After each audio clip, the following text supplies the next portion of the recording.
Morning guys, how you doing? Great, how are you doing? I'm good, just made weight, life is awesome. Well, obviously, it's been a big, like a lot of fans have been very excited for this partnership with you and UFC Fight Pass. But I guess, how's it been for you? Because obviously we knew you in one championship and everything. You've done media there, you've done press conferences there, but to do it like stateside in what many consider the fight capital of the world and the biggest combat sports promotion is, how's life been since the announcement now? Oh my god, so yeah, the first thing I'll say is I'm very used to doing media and stuff in Asia, right? But being home doing it in America, you know, it's been surreal. It's been so cool interacting with Americans now.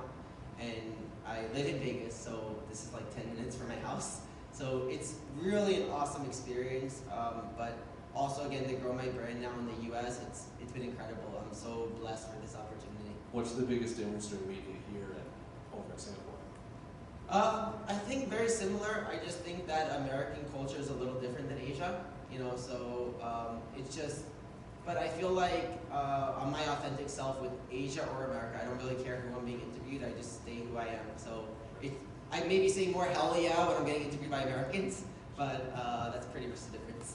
And you know, there are people that they only watch the UFC. They don't watch One, they don't watch Rising, they don't watch Bellator, they only watch UFC, and sometimes only pay-per-view. So I guess, did you notice that fans were aware of you in America when they signed, or did you feel excitement from the fans, or were they just like, I don't know who this is, and it was just another signing that the UFC has? Yeah, so that's a crazy thing. When I signed with UFC, I was in New York City at the Madison Square Garden event, and when I was walking to my hotel, I got bombarded by fans. I think I was outside for like over 2 hours taking pictures, you know, and they were all so excited that now I'm with the UFC. You know, so I feel like it was almost like American culture, like the Americans are like happy now that I'm with the American company, right? But yeah, UFC is the biggest company in the world, and I'm beyond grateful now that I could be a part of the UFC. But for grappling, you know, like we could start a new part of our sport with grappling with the UFC, the biggest platform in the world.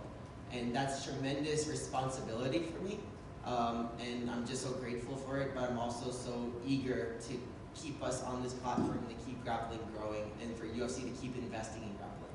Do you feel like you're the face of grappling in America now? Because like you feel pressure to grow this sport alongside UFC? Because obviously Gordon Ryan, everyone knows, and you just had CGI. But like to be on the UFC and be on Fight Pass, and you just in a way in the Apex, like do you feel pressure to carry that flag for the American audience? I put a lot of extra pressure on myself, so I for sure feel so much pressure right now. Because I really want, my goal is that when I was a kid growing up, I had no dream of doing jiu-jitsu. I didn't know any path to do jiu-jitsu. So when I looked at jiu-jitsu, there was no money or anything. My mom's like, shut up, go to law school or medical school. Like, what are you doing in this sport? You know, so I want kids to grow up and have like a platform set for them that they could have a career. You know, they could be professional athletes and they could follow their dream or passion. You know, so that's my dream now, to be able to give them that. So I feel tremendous responsibility. Other people like Gordon, Craig, they definitely help the sport grow in different ways. But I feel like what I'm doing right now is definitely the most important thing for grappling in terms of having a stable platform. You know, I feel like a lot of jiu-jitsu right now is very unstable.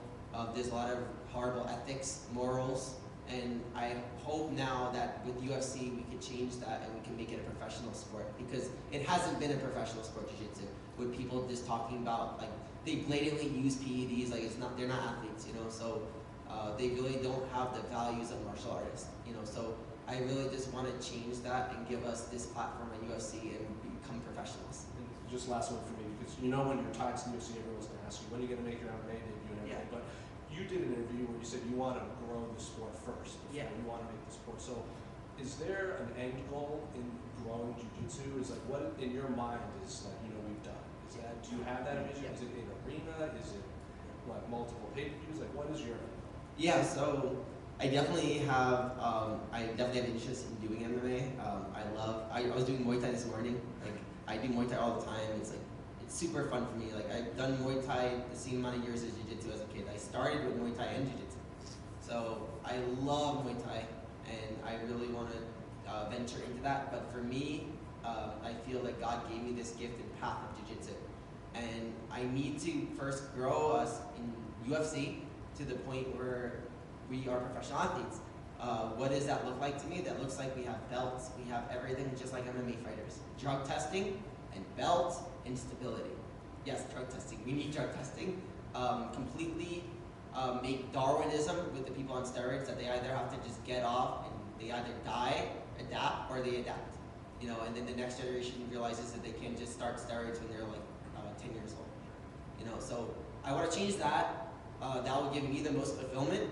And then for myself, and I'll really enjoy venturing into other things, you know, but I don't know how long that will take, but I just have to give my full effort right now to jiu-jitsu. I keep improving every day, and I'm just eager to keep improving and to keep growing our sport.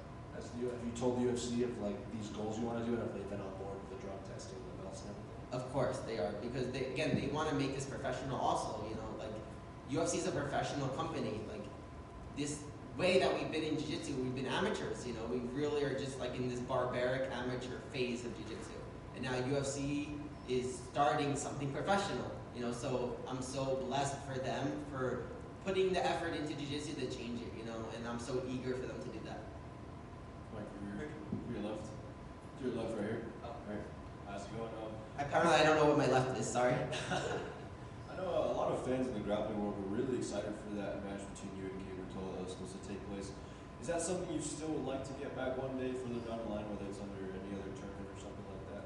Yeah, definitely. I was really confident with the match with Cade, and I was really pissed off that it didn't happen. You know, I thought it was really unfair of him for accepting the match a month before CGI. You know, considering how tough of a tournament that was for him and how much that's going to destroy his body. It wasn't really a good play for him to choose to fight me like 3 weeks after, like a month after. You know, so and then he pulls out. You know, so I just felt like that was kind of messed up that he did that. He didn't message me or anything, and then his attitude after I didn't really like. But yeah, I would love to have a match with him. I prepared a year to have a match with him. I was in camp for so long, so that's why I have some frustration with that. I really like Cade. We were friends for like a while, so it'd be an honor to grapple with the best lightweight in the world. You know, I'm always looking to challenge myself and push myself, and I know that would be a great challenge for me. And I hope in the future me and him can get that match in, because I was so ready for the match in September.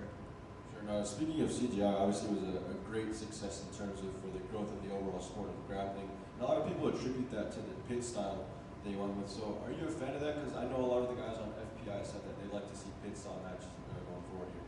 Yeah, 100%. I've been pushing them to do pits also. I think that this way of with the mats without any walls is outdated now. Because people could run away, they could use that as an advantage.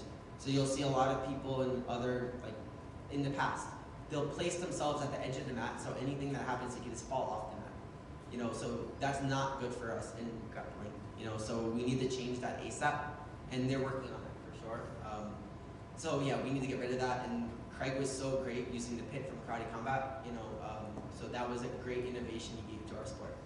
And when Dana announced your signing on social media, you mentioned that you're going to be the first of many guys and girls that they want to bring over here under exclusive contract. So who are some guys and girls that you think would be a great fit to come over here and help continue to grow the sport?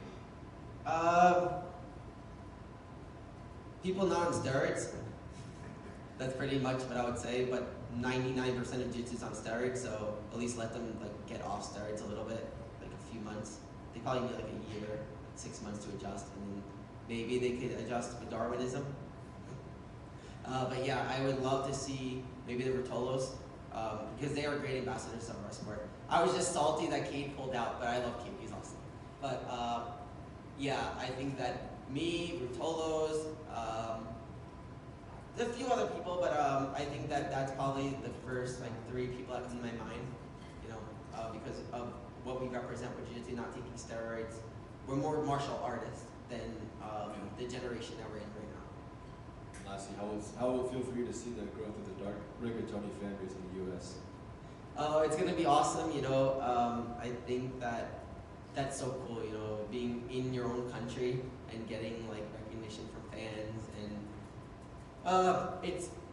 but when I think about it, I don't really think about it for myself. I just think about it as responsibility for me, because every time I grow my name and my brand, I could use that to help us grow our sport.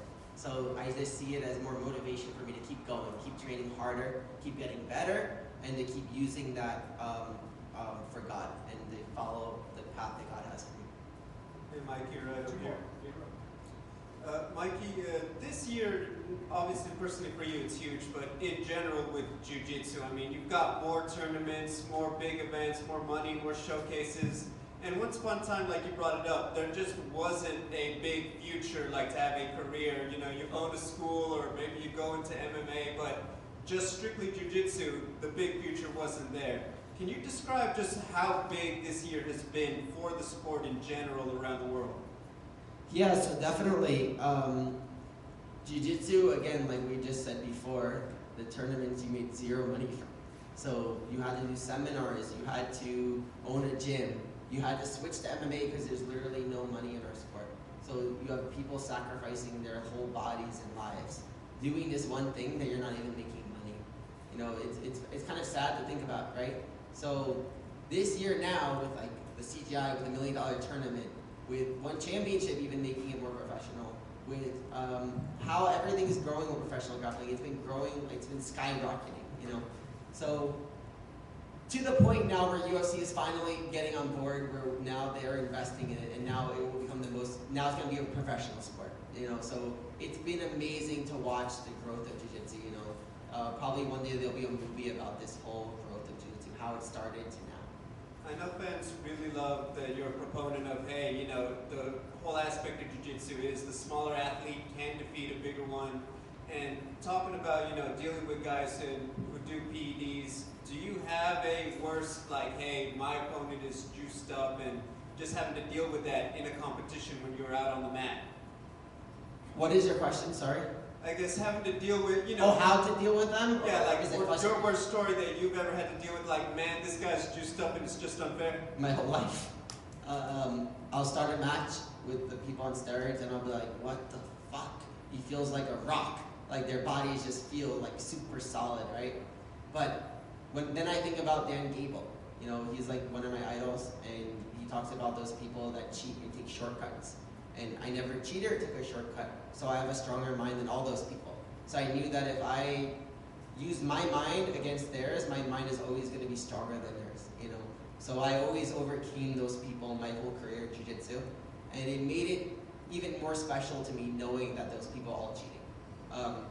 But at the same time, I can't stay quiet about that, you know, because if I stay quiet about that, then it's just going to continue. It's just going to continue. So I feel like that's a test from God to me, that I see bad, and do I stay quiet just to have more friends in my life? Or do I speak up, have more enemies, more people hating me, but I can make a difference. So that's why I talk about this, that's why I say this. Mikey, you've been very outspoken about mental health and well-being. What message do you have to young men that are like struggling to speak out? Yeah, so when I speak about mental health, it's not about myself speaking about mental health, you know. I don't want people to think I'm just complaining, I'm whining. Why I speak about mental health is when I compete, I don't show you guys perfection. I show you guys what I'm struggling with, the obstacles I have in my life. Because everyone's battling their own obstacles in their life, you know. So I feel like this false life that we live on social media where everyone's just trying to look how happy they are, how amazing their lives are, I think that it's so fake, and that makes even people feel even darker.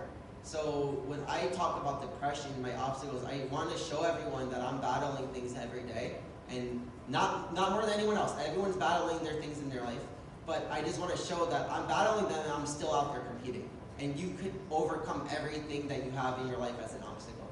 So that's why I speak out about it, and that's why I want to help others speak out about it. And us sharing our experiences and our pains and our obstacles that we're going through, we can all help each other overcome them. I see it like God gave me these obstacles and I'm strong enough to overcome them. Now